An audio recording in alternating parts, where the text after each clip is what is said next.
Nous dédions cette vidéo à Damien Birambeau qui nous a quittés le 17 juillet dernier. Il était le président fondateur de l'association J'accède, plateforme collaborative créée il y a 10 ans pour aider les personnes à mobilité réduite dans leurs déplacements.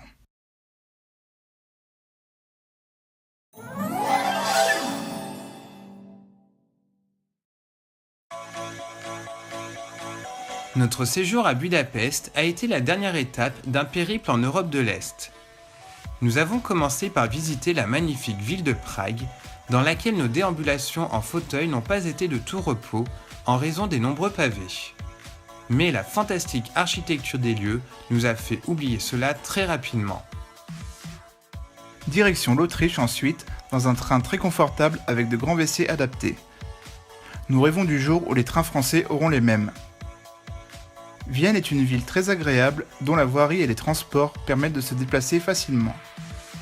Nous avons fait un tour dans la célèbre Grande Roue qui comprend 2 cabines accessibles. Nous avons visité le château de Schönbrunn, le Versailles autrichien. Et nous avons eu un gros coup de cœur pour l'artiste Hundertwasser et son incroyable maison colorée qui n'est pas sans rappeler l'esprit délirant de Gaudi à Barcelone. 1h15 de bateau plus tard et nous voici à Bratislava, dont le charmant centre historique se visite facilement en fauteuil à condition de ne pas trop s'éloigner.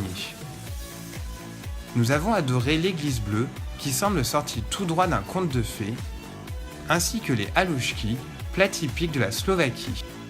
Il s'agit de petites quenelles de pommes de terre servies avec du fromage de brebis. Un délice. Nous avons rejoint Budapest en train et l'assistance s'est bien passée. La colline de Buda est célèbre pour son château qui domine la ville.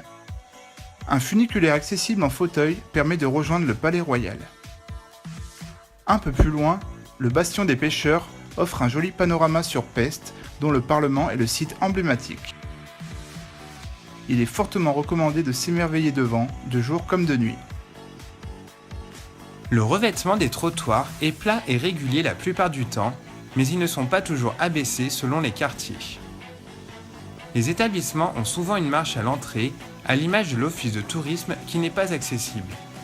De plus, il est malheureusement très difficile de trouver des WC publics adaptés en ville. Pour se déplacer, le plus simple est d'utiliser les bus dont pratiquement toutes les lignes disposent d'une rampe amovible. Il est également possible d'emprunter les lignes 4 et 6 du tramway qui font le tour de la ville. Pour le métro, seule la ligne 4 est entièrement accessible avec des ascenseurs et des rames au même niveau que le quai, mais elle n'est pas très utile dans le centre.